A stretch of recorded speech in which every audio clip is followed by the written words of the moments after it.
Hello and welcome to another To Make a Game. I told you I was going to do these on Fridays. I am going to stick to it. Let me get rid of that fraps counter. I don't know why it does this when I do the full screen thing. Doesn't really make a big difference. It's not like it's blocking anything important, but still. I kind of need that there when I start the recording, though, because the red numbers is how I make sure it's actually recording. Whatever. Alright, more text documents. I've just been kind of adding to my original thing from last week. I made a basic list of the core systems that I could think of that the game is going to need. And this is not in any particular order or order to be done, and it's not exhaustive. I've been through this list several times, added some stuff, removed some stuff. I will probably add and remove more stuff before this thing is finished. But this basically just gives me... excuse me. Just had breakfast. This basically gives me a starting point. This is the stuff that I know I want to have in the game. And then a few notes about what I want them to do and some ideas on how to implement them. If anybody can think of anything that they think should be on this list that I don't mention, or have any ideas on how best to implement some of this stuff, feel free to let me know. I would not say no to a little coaching assistance. Coding is probably the weakest part of this entire project that I am involved in. As a matter of fact, it's like I'm not particularly good at writing code from scratch, but I am fairly good at modifying existing code and figuring out how it works and then adapting that to what I need. So it's like the first thing I'm going to do, and this will be next week's project for the most part, which is going to be good for the show thing because I'll actually have something to show at the end of next week, like some actual progress, not just text documents and thinking.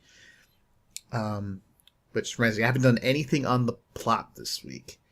I'm just trying to focus on getting the game portion up and running, and then I will flip between working on the game stuff and working on the story and character designs and so on, so I don't burn out on one or the other, if that makes sense to you guys.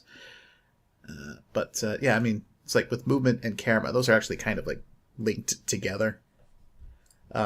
What I will probably do is poke around online and try to find some tutorials and sample codes on how to do a third-person character movement and camera system within Unity. I don't take the code whole and just paste it in and say, hey, look, it works. That's terrible. Don't do that.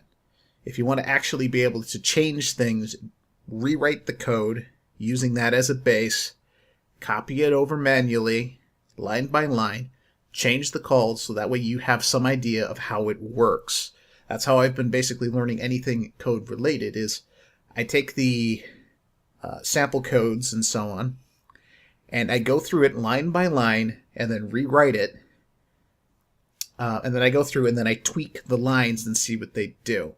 This is probably not the most efficient way of doing it, but it works for me, and I can, doing that, I learn how the code works, and I can also, like, tweak things.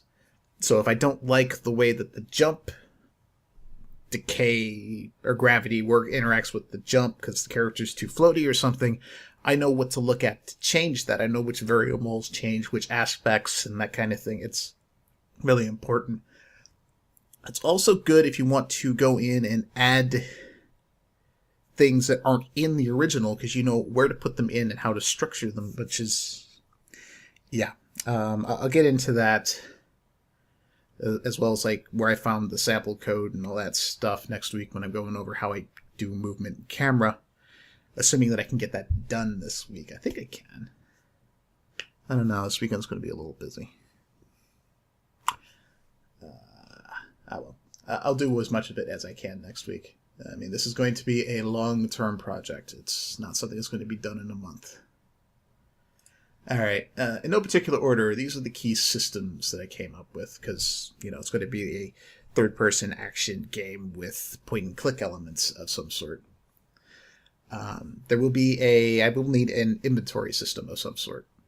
That inventory system will need the ability to hold multiple items, the ability to use items on each other within the UI.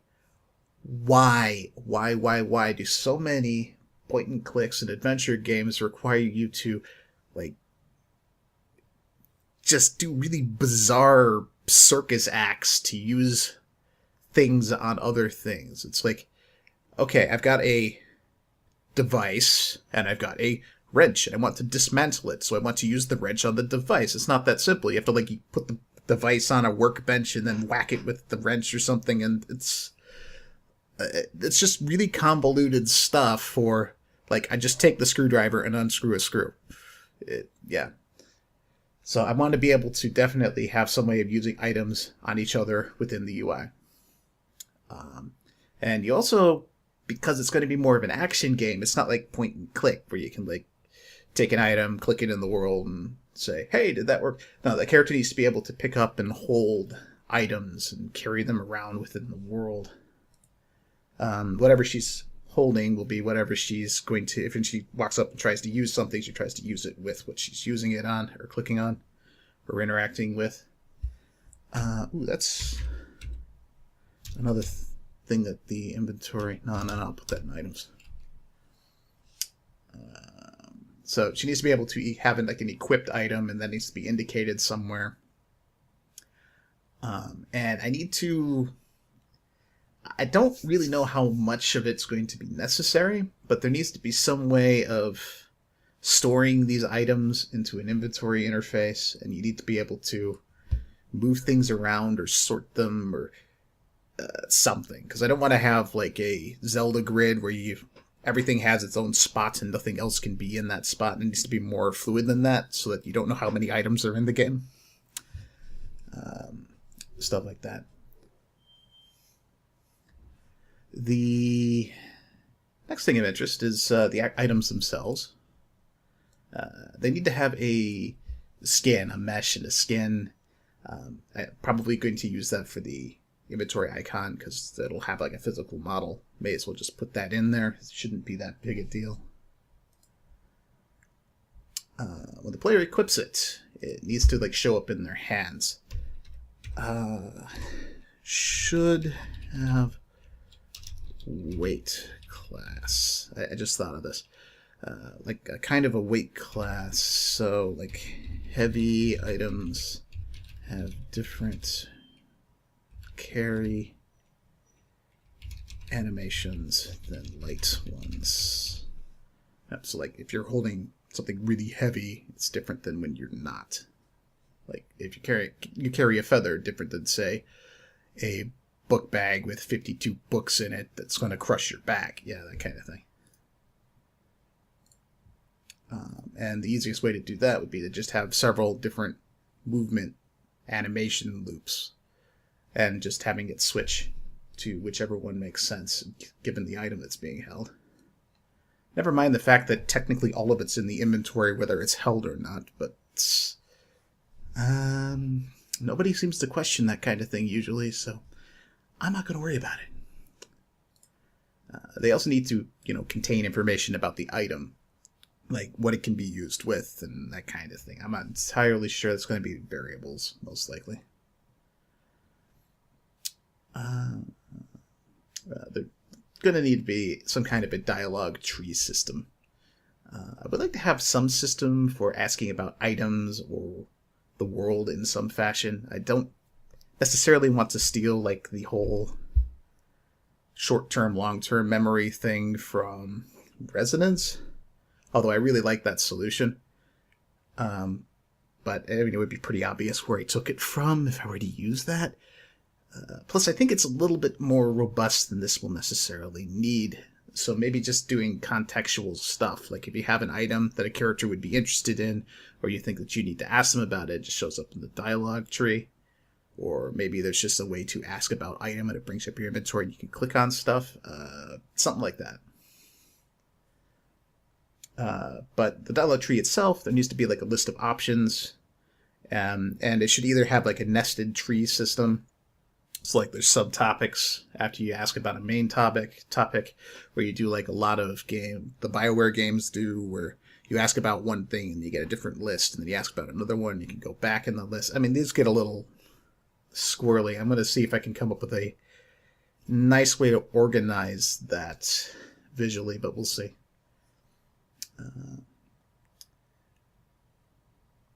Where am I? Yeah. This is just a general design thing. Dialogue should not be forced on the player to progress the game unless it makes sense. For example, if there is a guard standing in front of a door, you may have to talk to him before you can get past him.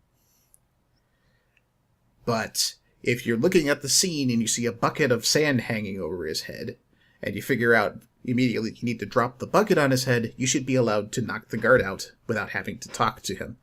That way you don't have this artificial barrier of, okay, I have to do this checklist of things to do before I can progress the game, even though I'm 6 steps ahead of the game. I hate when that happens. I really do. So I'm going to try my best to avoid that kind of thing. And the dialogue tree is going to be planned around just plain text. I may do like word balloons or something, if I can figure out how to get that to work right. Shouldn't be that hard, actually. You can like work them into the HUD, and you just position them based on the character positions, and then with the little tail. I'm probably going to go with a animated style for the character designs, because that's just what I prefer. So we'll see how that works out. Moving on, the movement system and the camera system are pretty much linked together because they're kind of codependent. The main things in here is I'm going to focus on making it playable with a mouse and keyboard. But because of how I'm kind of picturing the game working, I also wouldn't mind having a controller controls. Not because I have any intent of releasing this onto like 360 or PlayStation, but because, well, it just feels right. It's the kind of game where some people will really want to have joystick support or joypad support, and I want to allow that. Definitely plan around bindable keys, and make any references to the keys within the dialogue reference your key, your bound key. This is something that drives me nuts with a lot of console ports. Like, for example, the Dark Souls one. All the buttons are the Xbox 360 controller buttons. This makes it impossible to figure out what the heck you're supposed to do if you're trying to use the keyboard. Not that I would recommend trying to use the keyboard regardless for that game, but still.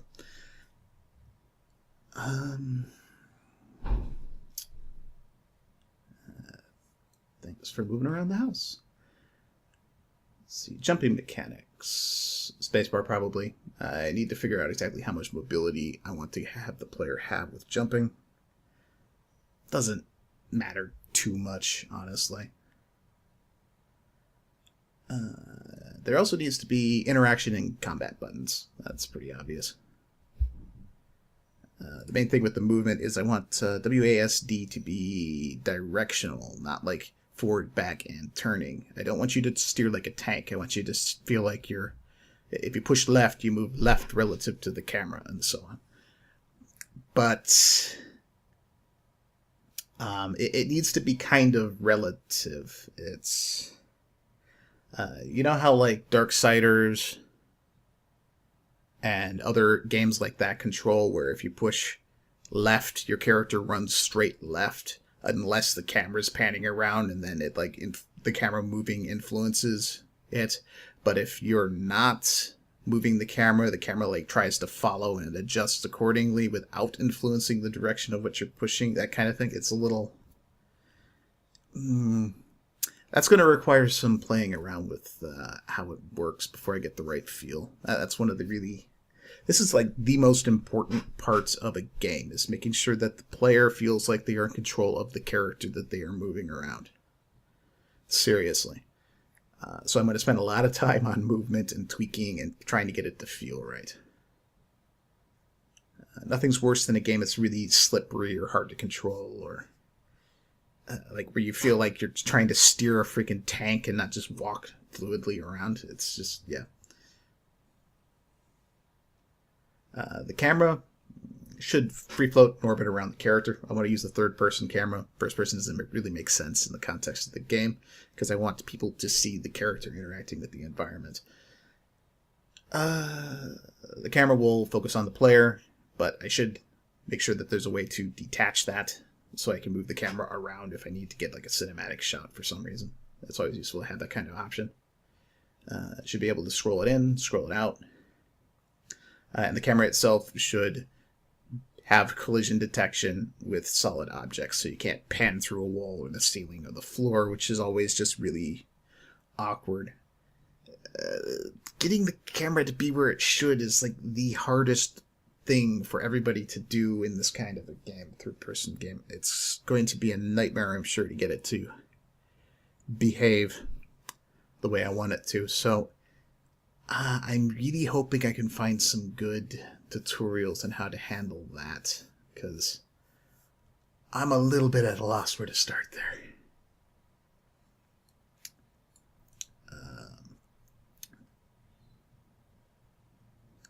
Alright, next major thing, hotspots. These are the general, you can interact with this object thing. It needs to have all the flavor text and so on stored into it. The radius that the player can actually interact with it. I think I'll have a system where like the player is walking along, it can detect if player is close enough. Having an object have like a bubble around it, and if the player enters it, it highlights that it's a usable object and it can be interacted with. That's actually pretty easy to do within Unity using a collision box detector system. And that's also very easy to disable, so once they pick up an item, then I can just remove that bubble and it becomes non-interactable, and that's exactly what I want. It's also really easy to like attach it to an object, so I can actually set things up so like if you drop a hammer, wherever the hammer lands, I can even have it bounce around on physics. It'll have a detection bubble and so on. And I should have the items light up when your character becomes within reach of something that they can interact with in some fashion. Like a targeting reticle of some sort, or it glowing or outlining, or... there's a lot of visual options there. That'll come down to the aesthetic that I actually choose to do with the game. That's something for later. But it needs to highlight in some fashion so that the player knows that they can actually interact with it. Also, the player should look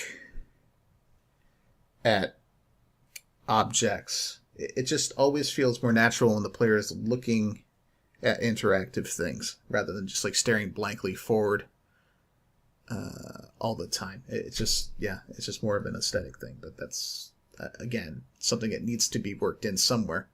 But that's actually in the animation controller, which is another thing that needs to be done. The idea with the hotspots is I'm hoping to write like one script that can be used for multiple hotspots, and then you just insert probably into an array of some sort the different responses and so on, and then it just smart chooses out of it. Needs to have some triggers and be able to write triggers. It needs to be able to delete itself. It needs to be able to trigger animations and things in other parts of the scene, which is actually pretty easy. The idea is to try to make them as modular as possible, so I'm not custom writing a script for every single event, because that would get really old. Some events are going to have to be custom written, but still. Let's see. This is something that I'm just not sure about here. What level of interaction do you want the player to have with objects? It's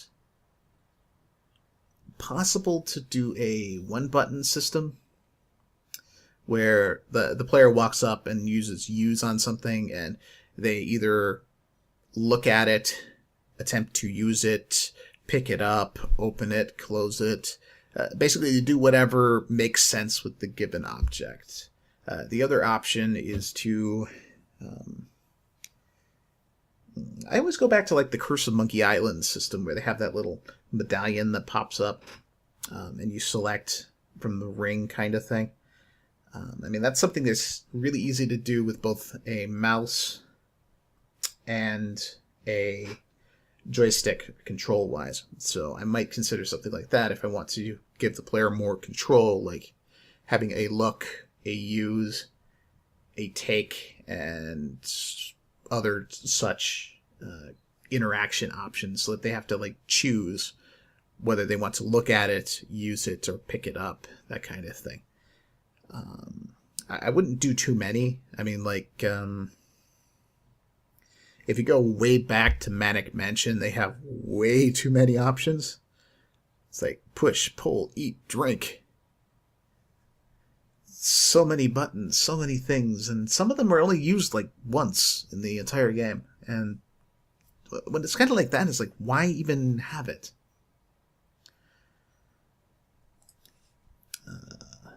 So I need to think about that. But that's definitely not a starting point. That's something that'll come in a bit later. Lip syncing. I hate it when the characters stand there. It's so ridiculous when they just stand there talking with their lips sealed and no movement whatsoever. It's hard to do, and yet not hard to do lip sync. I know kind of how to fudge it enough for video games, but I don't know how to necessarily do it from scratch. So this will take a little bit of experimenting when I get into the actual creating the animation and stuff. But the basic idea is you write out the text that goes onto the screen, right? And when a person talks or you're doing lip sync, you match a specific... I always forget how many there are. I think the least number you can use is maybe 12 mouth positions. And then you just blend those together based on letters. And you can actually get a fairly natural looking speech pattern that sort of follows along, even if you play dialogue over it, assuming that that the person's reading the dialogue at the same rate as the purser is parsing it. So there's a little bit of timing going on. But it definitely looks better than either no facial animation, which just looks freaking weird, or having the flapping jaw that doesn't even try to follow along animation, which, I mean, you just end up with blah, blah, blah, blah, blah, blah, blah. No, it doesn't work. I don't have any good examples of that I can show.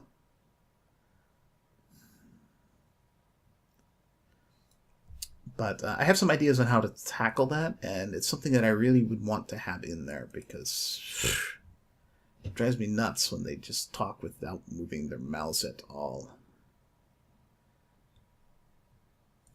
That kind of ties into the animation manager. This is something that will come in after I've started doing the actual animation loops, but you need to be able to call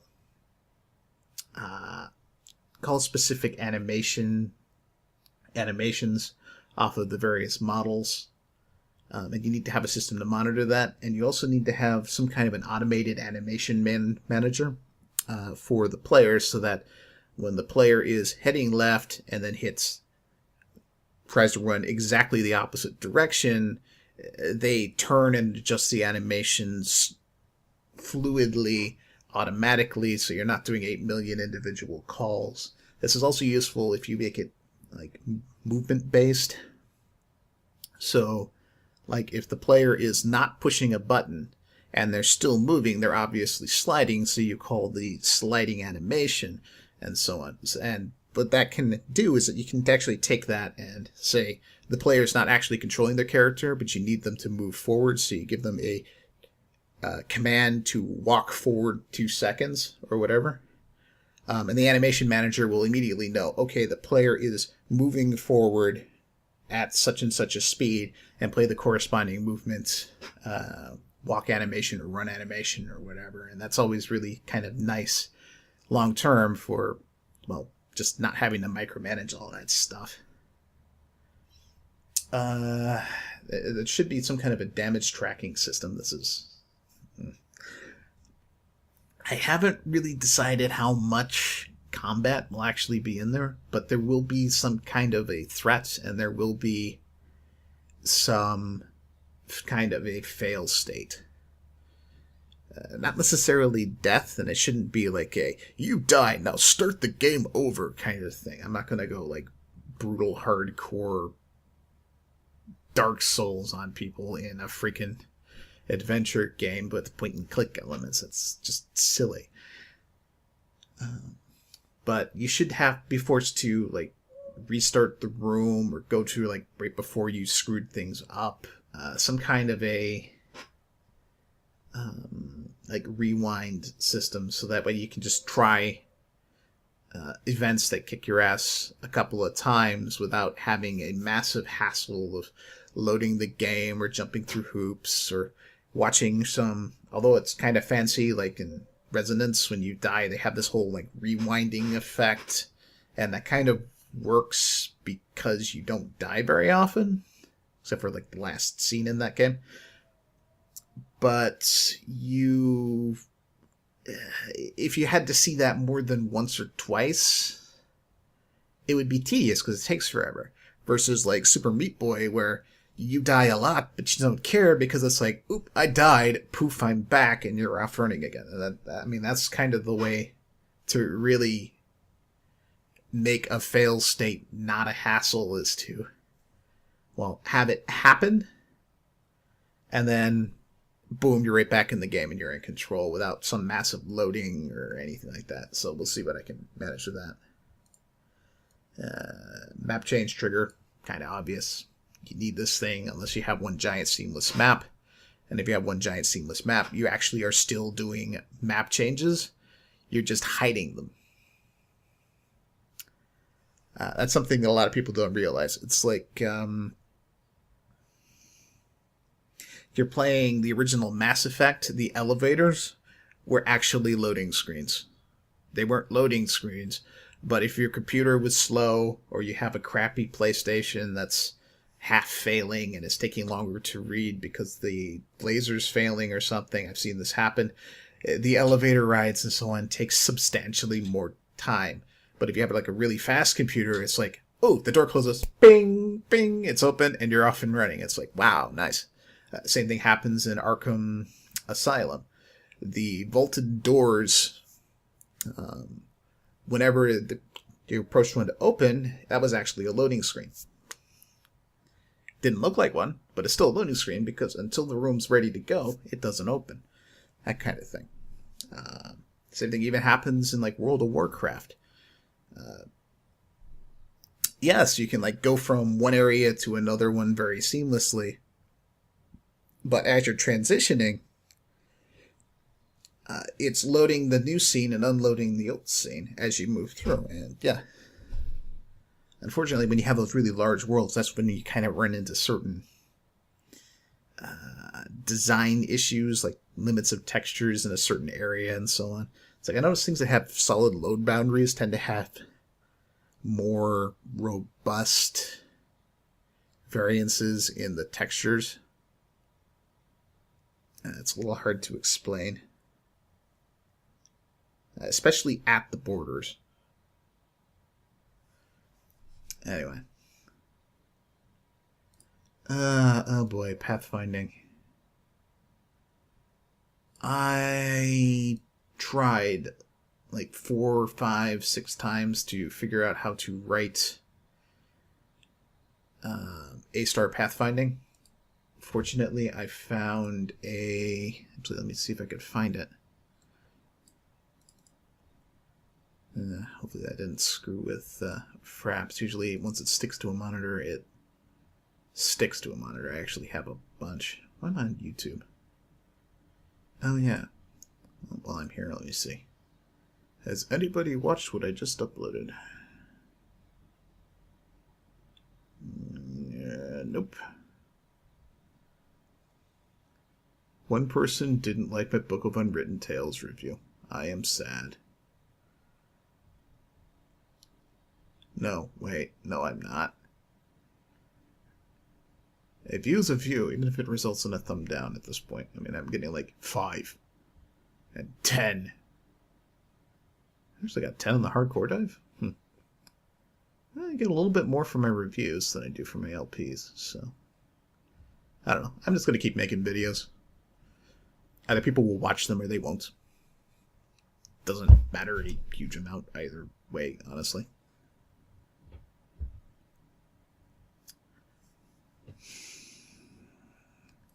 Let me see here. TA. Google is your friend with this kind of thing, by the way.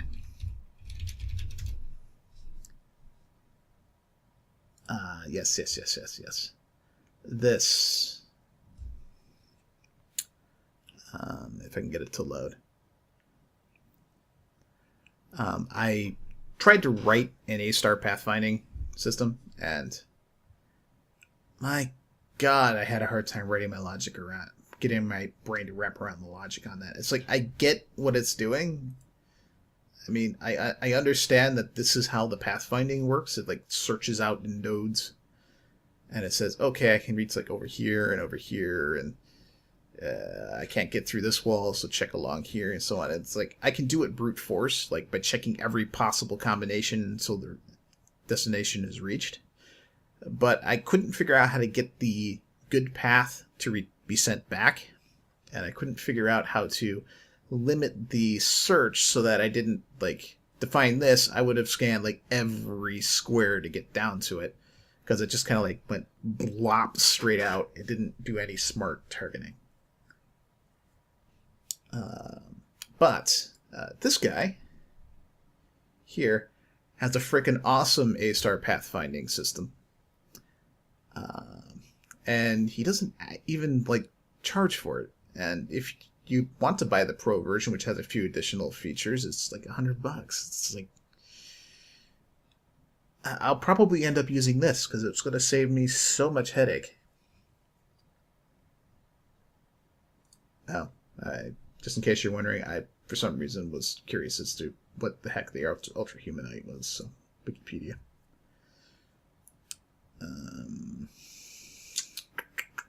Let me go back to here. So yeah, that's probably what I will end up using for A-star, unless somebody can freaking explain how you're supposed to return the logic. It's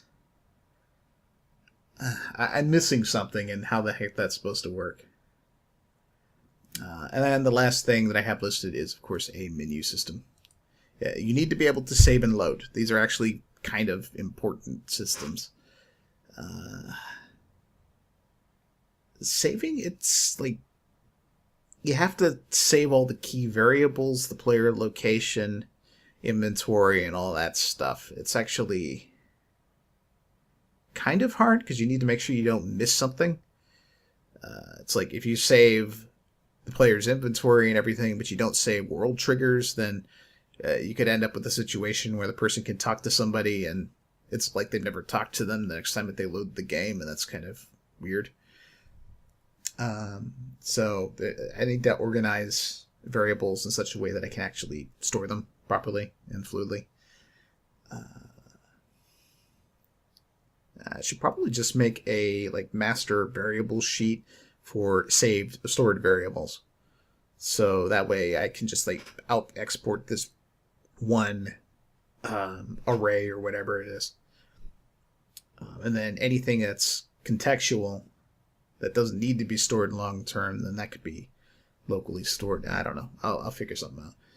Loading is obviously you just load all that stuff and make sure that the game's running. Because I'm going to be using Unity, video options are extremely limited. Resolution and some basic options are in the launcher. But within the game, you don't have a huge amount of control. You can do some stuff, but you kind of have to manually trigger them, and I don't know exactly how much you can get away with. But thanks to the way that Unity works, and the fact that I'm not planning to do anything horrifically complicated unless something I do is really, really inefficient, it tends to run fairly well across a large sample of machines. So we'll just see how that works out. It's something that's going to require some research. But at the very least, audio level controls, music, sound effects, voice should be scalable within the game interface on separate sliders. From recording LPs and that kind of thing, having controls like that that are game specific. I mean, Windows 7 has this absolutely wonderful mixer system where you can control separate games and programs with their own little sliders. That's great, but being able to do it within game actually saves those settings so you don't deafen yourself every time you start the game. So that's kind of important. And bindable keys. It's actually not that hard to have keys. Hi, Rose. It's not that hard to have keys bindable because, well, you just have them have a relative reference instead of a fixed reference point that can be stored into a master variable sheet. It's not that hard, actually. And then when you display the buttons, you just call from that. It's not that hard. There's so many people that don't bother with that, though. And yeah. So that's something I definitely want to make sure is in there. That's pretty much everything I know I need to do, and this is actually, it doesn't look like a long list, but it is a lot to freaking do. So I am going to do it the way that I really should, and that is focus on individual aspects at any given time. Like, I will be starting with movement and camera, because that's kind of important. And I will be starting on that this weekend, hopefully. So hopefully come Friday next week, I'll have something to show you guys. So until then, Tolga and a Barky Puppy out.